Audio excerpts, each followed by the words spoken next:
was, it doesn't matter what politician is in office. What matters is that they respond to the community needs. Do they respond to people's needs? Okay, if they don't have water, that they respond to that.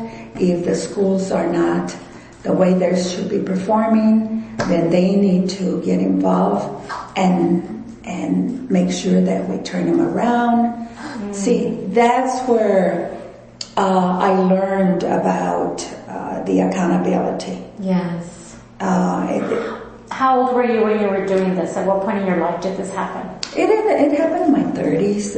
It was at least 35 years ago, okay, that I got real involved with the El Paso Interreligious Sponsoring Organization. Okay. And but before that, I had been involved with other things. What is that?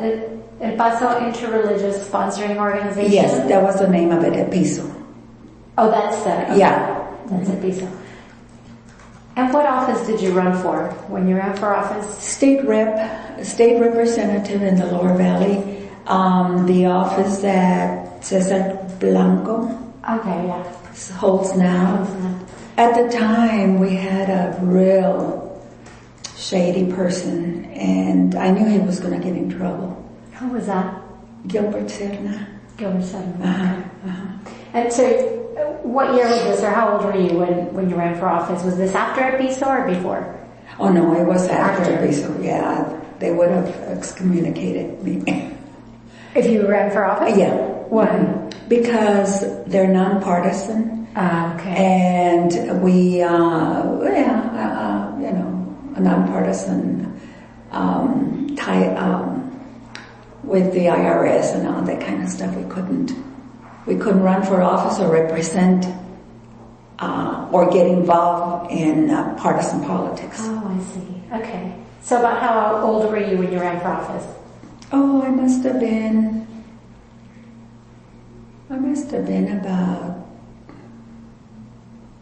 maybe 30, God darn. Let me see. You're asking me hard questions. It doesn't have to be precise. I'm just trying to get a sense of the evolving politics that you had. And so when did this happen? You were in your 30s, you got involved in El Piso, then later you ran for office? Right. Okay. Right. I would say maybe 10 years later. It had to be, yeah. Okay. And before we keep going, I wanted to go back quickly to the point about your father, that he would talk about politics with you. And so that probably also had an influence. You were hearing about engaging politicians and politics from early on. Did he vote regularly? Yes. And yes, he did. Voted for which party? Democrat. Democrat. Did your mother vote? Yes. Okay. Would they talk to you and your siblings about voting? Not really. No. But do you think that just seeing them do it had some influence on you? Well, my father pushing me to help this man who had helped him. My dad was like that. He would pay back by having his family help. But it was only myself because I was the oldest one. How old were you when this happened? I was 20. And what did that involve? Helping out the campaign? What did you do? Yes. Answering phones, taking, back then we didn't have what we have now, getting the voter registrations. Now you have everything computerized and it's so neat. Getting voter registrations and doing some, what do you call it? Kind of running around, checking on precincts, that type of thing it was more of a, what do you call it? A runner. Okay, yeah. Okay? Have you ever participated in political campaigns since then, other than your own? Did you ever have a paid position or a volunteer position with anybody else? No. Mm-mm. Okay. So we've naturally covered a lot of questions I had in this guide, but I'm going to go back to the beginning and go through some of the things we haven't discussed. But I see that you're someone who's very solidly positioned to engage the political process, but there's various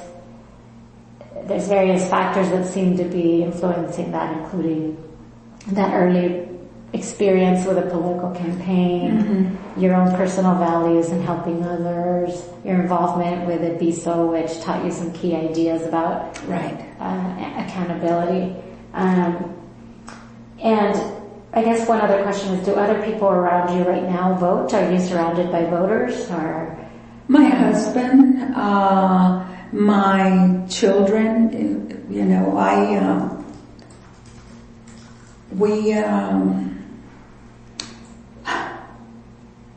they listen to me. And especially, like, for instance, right now, it's very important that they get exposed to what's going on, or at least get to see what's going on, because I have two granddaughters. One is 13 and the other one is 9, and it's real neat to hear even the 9-year-old saying, "Oh, we're all voting for Hillary."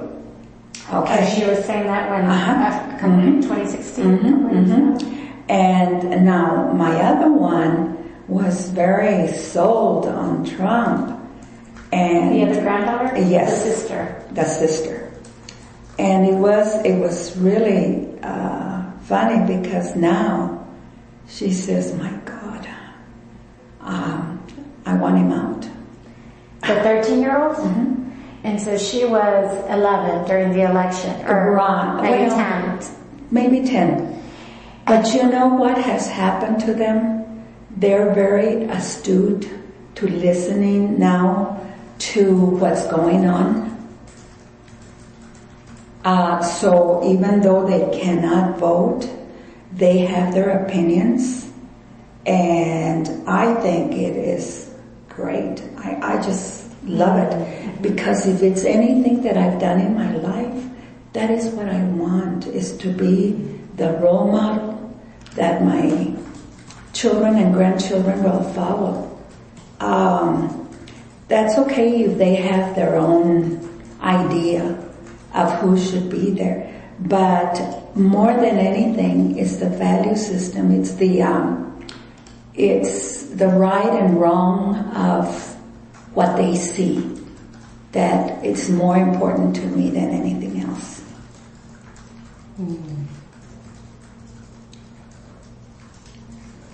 Because that's where you build them.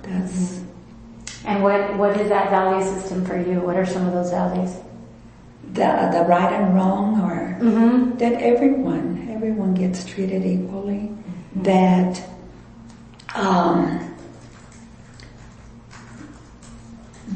and it doesn't matter where they're coming from.